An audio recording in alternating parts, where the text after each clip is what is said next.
বিষয়গুলো নিয়ে সামাজিক মাধ্যমে বেশ খোলামেলা আলোচনা হচ্ছে।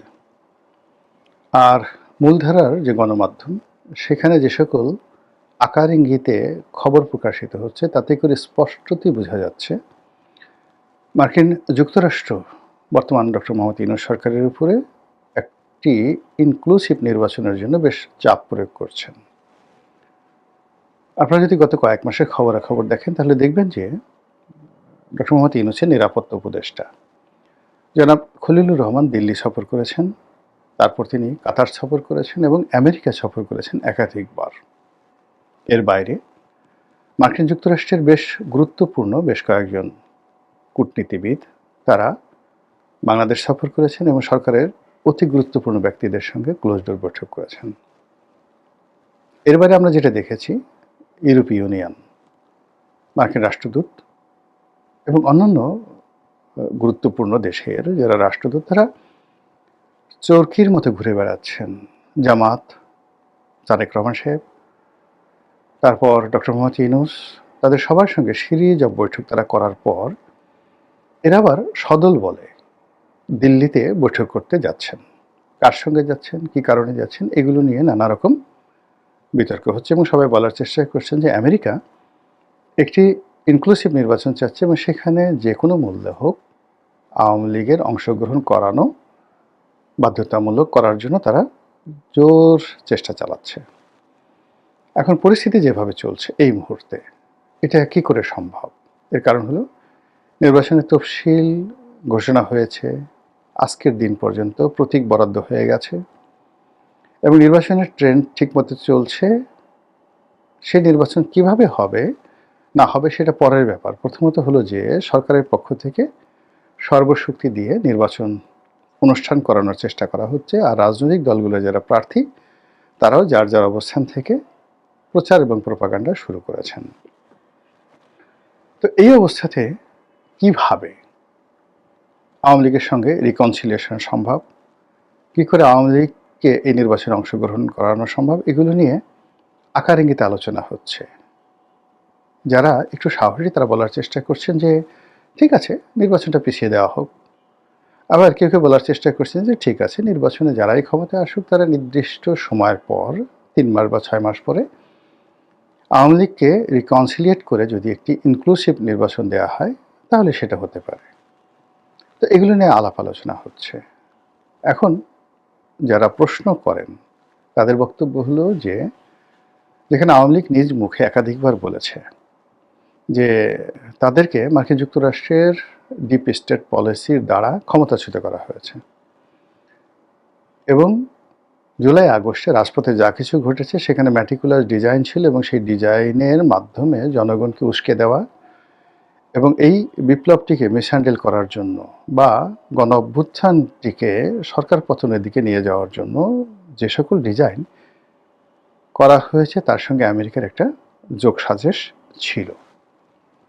আমরা বিভিন্ন আকারের বুলেট, বিভিন্ন আকৃতির আগ্নেয়াস্ত্র সহ ওয়েস্টিন হোটেলে সেই আমেরিকার যে সামরিক কর্তা তাদের মরে যাওয়া বা মারা যাওয়া বা তাদেরকে মেরে ফেলা, হোয়াট এভার মেবি, এই ঘটনা নিয়ে নানা রকম প্রতিবেদন দেখেছি এবং কোনো রকম ময়নাতদন্ত ছাড়া সেই লাশ আমেরিকার একজন কর্নেল, সেনাবাহিনীর একজন কর্নেল যিনি দীর্ঘদিন যাবৎ বাংলাদেশে গোপনে দায়িত্ব পালন করছিলেন, তার সেই তৎপরতা নিয়ে নানা রকম কথাবার্তা বলা হচ্ছে।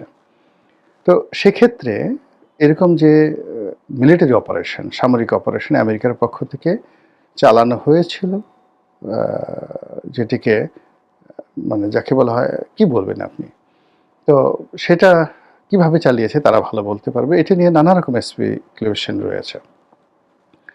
2 নম্বর হলো যে পলিটিক্যাল যে বিষয়গুলো খোলামেলা আলোচনা হচ্ছে সেটা হলো সেন্ট মার্টিন নিয়ে, আমেরিকা থেকে সেই অস্ত্র কেনা নিয়ে, তারপর রোহিঙ্গা ইস্যু নিয়ে আমেরিকাকে করিডোর দেওয়া ইত্যাদি নানা বিষয় নিয়ে আমেরিকার চাপ ছিল শেখ হাসিনা সরকারের প্রতি এবং শেখ হাসিনা সরকার সেগুলো গ্রহণ করেননি বলে আওয়ামী লীগের যারা লোকজন তারা দশমুখে প্রচার করে যাচ্ছিল। তো সেই দিক থেকে America versus Sheikh Hasina, America versus Awami League, এই সম্পর্কটি স্বাভাবিক হওয়ার কথা নয়। তো হঠাৎ করে মাত্র ১৭ মাসের মাথায় কেন এই ধরনের আলোচনা আসছে যে শেখ হাসিনাকে ফেরত আনার, আওয়ামী লীগকে রাজনীতিতে পুনর্বাসিত করার জন্য আমেরিকা পাগলপাড়া হয়ে পড়েছে? এটা মিলিয়ন ডলারের প্রশ্ন। বিভিন্ন কারণ এটা হতে পারে, সত্য হতে পারে। প্রথমত হলো যে আমেরিকা এখানে তাদের যে বিনিয়োগ রয়েছে, এখানে তাদের যে ব্যবসায়িক ভবিষ্যৎ রয়েছে এবং রাজনৈতিক ভবিষ্যৎ রয়েছে, এজন্য এখানে একটি শক্তিশালী আইদার আমেরিকান মডেলের একটি গণতন্ত্র থাকতে হবে, অথবা ঠিক সংযুক্ত আরব আমিরাত বা সৌদি আরব মডেলের একজন স্বৈরশাসক, তাদের অনুগত স্বৈরশাসক থাকতে হবে। তা না হলে এখানে বার্মা অ্যাক্ট কার্যকর করা যাবে না। এখানে মার্কিন যে বিনিয়োগ রয়েছে সেই বিনিয়োগ অনিরাপদ থাকবে এবং এই অঞ্চলে মার্কিন যে কর্তৃত্ব রয়েছে সেটি আমেরিকার হাত ছাড়া হয়ে এটি ভারতের হাতে চলে যাবে, অথবা এটি যেভাবে হোক না কেন চীনের হাতে চলে যাবে। তো যদি চীন এবং পাকিস্তান তাদের হাতে চলে যায়, এই চক্রটি যদি বাংলাদেশের রাজনীতিতে গুরুত্বপূর্ণ ভূমিকা পালন করে, আমেরিকা বিপদে পড়বে। অন্যদিকে যদি আমেরিকা এবং ভারত এই সম্মিলিত শক্তিটি, যেটিকে লিবারেল ডেমোক্রেসি বলা হয়, সেই আদলে বাংলাদেশে একটি রাজনৈতিক শক্তি বা একাধিক রাজনৈতিক শক্তি থাকে, তাহলে আমেরিকা সামহাও এখানে একটা বেটার পজিশনে থাকবে। তো গত ১৭ মাসে আমাদের দেশে যা কিছু হয়েছে তা আমেরিকার জন্য সুখকর নয়। আমেরিকা যা চেয়েছে, যা স্বপ্ন দেখেছে, যা করতে চেয়েছে তার একটি হয়নি। অধিকাংশ যেভাবে রাজনীতি এগোচ্ছে এবং যেভাবে বাংলাদেশের অর্থনৈতিক সমস্যা বেড়ে যাচ্ছে, তাতে করে এই সরকারের পেছনে যদি আমেরিকার, অর্থাৎ বর্তমান ইউনিট সরকারের পেছনে যদি আমেরিকার কোনো মৌন সমর্থন থাকে, সেটি তাদের জন্য গলার কাটা হবে। দ্বিতীয়ত, যে যদি এখানে ইসলামী রেডিক্যাল যে পলিটিক্যাল ফোর্সগুলো রয়েছে তারা আফগানিস্তানের মতো, পাকিস্তানের মতো অতি শক্তিশালী হয়ে পড়ে, তাহলে আমেরিকার আমও যাবে, সালাও যাবে। এই জন্য আমেরিকা আসলে এখানে তাদের যে সিদ্ধান্ত, সেই সিদ্ধান্ত তারা পরিবর্তন করতে চাচ্ছে। এই গেল এক।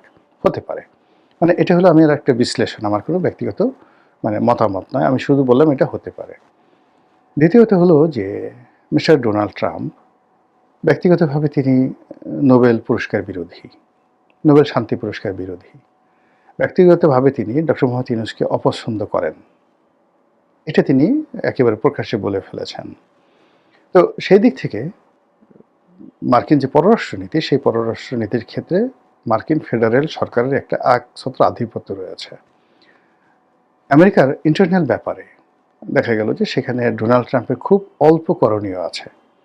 সেখানের জুডিশিয়ারি এতটা স্ট্রং, সেখানকার যে গভর্নরের অফিসগুলো আরও স্ট্রং, যেখানে কাউন্সিল রয়েছে, সিটি কর্পোরেশন রয়েছে, সেখানে সিটি কর্পোরেশনে অল ইন অল, যেমন নিউ ইয়র্কের মেয়র, শিকাগোর মেয়র, তারা যথেষ্ট শক্তিশালী।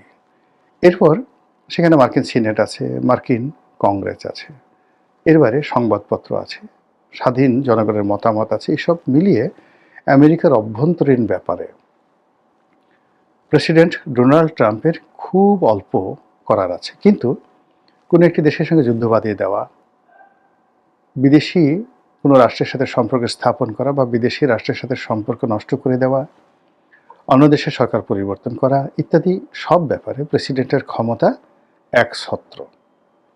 এত বেশি ক্ষমতা যে সেখানে মার্কিন যুক্তরাষ্ট্রের যে সকল সার্কিট রয়েছে, সে সকল সার্কিট খুব অল্প ক্ষমতা প্রয়োগ করতে পারে ডোনাল্ড ট্রাম্পের উপর। তো সেই দিক থেকে বাংলাদেশের সঙ্গে সম্পর্ক তৈরি করা, কিংবা গত 50 বছর ধরে যে সকল মার্কিন নীতি বাংলাদেশের জন্য প্রযোজ্য সেগুলোকে উল্টে দেওয়া, আবার নতুন করে সম্পর্ক ঝালাই করে নেওয়া, এটা ডোনাল্ড ট্রাম্পের জন্য বা মার্কিন প্রেসিডেন্টের জন্য তুড়ির ব্যাপার। জাস্ট 1 2 3 বলবেন আর ওটা অমনি হয়ে যাবে। তো সেই দিক থেকে শেখ হাসিনার সঙ্গে ডোনাল্ড ট্রাম্পের ব্যক্তিগত সম্পর্ক, তারপরে বিভিন্ন যে মার্কিন লবি রয়েছে, আওয়ামী লীগের মার্কিন লবি রয়েছে, সেই লবিগুলোর সাথে বর্তমান রিপাবলিকান সরকারের সম্পর্ক, এবং এই মুহূর্তে আমেরিকার সঙ্গে দিল্লির যে একটি জটিল সম্পর্ক তৈরি হয়ে গেছে নরেন্দ্র মোদী সরকারের, এটা ভালো না। এই সম্পর্কটি এই মুহূর্তে ভালো নেই। তো সেক্ষেত্রে যদি নরেন্দ্র মোদীকে, শেখ হাসিনাকে অ্যাবসলিউটলি স্বাধীন করে দেওয়া হয়, তো আওয়ামী লীগের যে ব্রুট মেজরিটি রয়েছে, ভোট রয়েছে, তাদের কর্মী সমর্থক রয়েছে, তারা যদি পলিটিক্যালি একটা ভালো অবস্থানে চলে যায় আগামীতে, সেক্ষেত্রে আমেরিকা জাস্ট একটা জাত শত্রু হিসেবে বাংলাদেশের সব ক্ষেত্রে অপাঙ্ক্তেয় হয়ে পড়বে। তো এই ঝুঁকি তারা নিতে চাচ্ছে না বা নেবে না, এটা স্বাভাবিক। এবং সেই কারণে আওয়ামী লীগের বিভিন্ন স্তরের সঙ্গে তাদের যোগাযোগ, শেখ হাসিনার সঙ্গে তাদের যোগাযোগ অস্বাভাবিক নয়। আর আগে যেগুলো বললাম যে এই মুহূর্তে বাংলাদেশ যেভাবে দক্ষিণপন্থার দিকে এগোচ্ছে, এটা আমেরিকার জন্য হুমকি। এরপর চীন এখানে যেভাবে প্রাধান্য বিস্তার করছে তা তারা চাচ্ছে না। থার্ডলি হলো ডক্টর মোহাম্মদ ইউনূস বা বর্তমান সরকারকে দিয়ে তাদের যে সকল আশা ভরসা পূর্ণ হওয়ার কথা ছিল সেগুলো হচ্ছে না। তো সব মিলিয়ে আওয়ামী লীগকে পুনর্বাসন করা, শেখ হাসিনাকে ফিরিয়ে আনা, সজীব ওয়াজেদ জয়কে ফিরিয়ে আনা, বাংলাদেশে আবার সেই জয় বাংলার রাজত্ব চালু করা, এটা আমেরিকার পলিসিতে যদি রাতারাতি পরিবর্তন হয়, আমি আশ্চর্য হব না। এর কারণ হলো আমেরিকা তার প্রয়োজনে চোখ মুখ বন্ধ করে 1 মিনিটের চোখ উল্টাতে পারে। ইংল্যান্ডের সাথে সে এখন যে কাজগুলো করছে, ইংল্যান্ডের সাথে তার শত শত বছরের সম্পর্ক, সেই সম্পর্ক তারা একেবারে চোখ উল্টে ফেলেছে। এবং সামনে যে যে যুদ্ধ আসে, অর্থাৎ গ্রিনল্যান্ড নিয়ে যদি ডেনমার্কের সঙ্গে আমেরিকার যুদ্ধ হয়, সেই যুদ্ধে ইংল্যান্ড ইউরোপের পক্ষে থাকবে এবং আমেরিকার বিরুদ্ধে তারা যুদ্ধ ঘোষণা করতে বাধ্য হবে। এবং ফ্রান্সের সাথে এখন তাদের মানে রীতিমতো দাকুমরার সম্পর্ক যাচ্ছে। ভেনেজুয়েলার সাথে যেরকম সম্পর্ক ঠিক সেরকম সম্পর্ক যাচ্ছে। কানাডার সাথেও কিন্তু তাদের সম্পর্ক ভালো না। কানাডা এরকম একটা রাষ্ট্র যাদের সঙ্গে আমেরিকার সম্পর্ক ঐতিহাসিক, সেই কানাডাকে এখন তারা দখল করতে চাচ্ছে। আবার সিরিয়ার দিকে তাকান, সিরিয়ার এখন যে আল সারা যিনি রয়েছেন প্রেসিডেন্ট, তো তিনি আমেরিকাতে নিষিদ্ধ ছিলেন, সন্ত্রাসী তালিকাভুক্ত ছিলেন। সিরিয়া যে রাষ্ট্রটি, সে রাষ্ট্রটিও সন্ত্রাসী তালিকাভুক্ত ছিল। রাতারাতি সময়ের প্রয়োজনে তারা আল সারাকে নিয়ে গেছেন, সেখানে সংবর্ধনা দিয়েছেন, তার স্ত্রী কয়জন এটা নিয়ে আলাপ আলোচনা করেছেন, ঠাট্টা মশকরা করেছেন। এরপর তাকে একেবারে কালো তালিকা থেকে বাদ দিয়ে সিরিয়াতে এখন তারা সর্বোচ্চ বিনিয়োগ করার চেষ্টা করছেন। This is America. তো তারা সব কিছু করতে পারে, শত্রুকে বন্ধু বানাতে পারে, বন্ধুকে শত্রু বানাতে পারে। তারা কারোর কাছে জবাবদিহি করে না, করতে বাধ্য নয়। আর এটা নিয়ে তাদের কোনো লাজ লজ্জা আছে বলে মনে হচ্ছে না। কাজেই রাতারাতি তারা যদি ডক্টর মোহাম্মদ ইউনূসকে বা তার সহযোগী যারা আছেন তাদের সবাইকে ভুলে গিয়ে, তাদেরকে পিছনে ফেলে দিয়ে তারা যদি আবার শেখ হাসিনাদের সম্পর্ক স্থাপন করে, এটা অস্বাভাবিক কি? তারা তালেবানের সাথে সম্পর্ক করেনি? তারা কি তালেবানের সঙ্গে চুক্তি করে সেই তাদের দীর্ঘদিনের হামিদ কারজাই, আশরাফ থানি যে গং রয়েছে তাদেরকে একেবারে যাকে বলে মৃত্যুর মুখে ঠেলে দিয়ে, এমনকি তাদের যে মিত্র ভারতকে মৃত্যুর মুখে ঠেলে দিয়ে ভারতের মিনিমাম $10 বিলিয়ন এই আফগান যুদ্ধে তারা লস করেছে আমেরিকার জন্য। তো তারপর তারা সেখানে চলে গেছে, আফগানিস্তান ছেড়ে চলে গেছে এবং তাদের সব যুদ্ধ বিমান, কামান, গোলা বারুদ কিচ্ছু তারা নিয়ে যেতে পারেনি। অল আমেরিকার যে সকল অস্ত্রশস্ত্র রয়েছে আধুনিক প্রযুক্তির, এখন সেইগুলো দিয়ে আফগানিস্তান পাকিস্তানকে হুমকি দিচ্ছে। এমনকি সেইগুলো দিয়ে আফগানিস্তান এখন ইচ্ছে করলে রাশিয়ার সাথে যুদ্ধ করতে পারে। আবার সেই আফগানিস্তানে তারা ঢোকার চেষ্টা করছে। তো এই হলো আমেরিকার অবস্থা। তো সেই দিক থেকে আওয়ামী লীগ নিয়ে যা কিছু শোনা যাচ্ছে, বিশ্বাসও করার দরকার নাই, অবিশ্বাসও করার দরকার নাই, জাস্ট নজর রাখেন।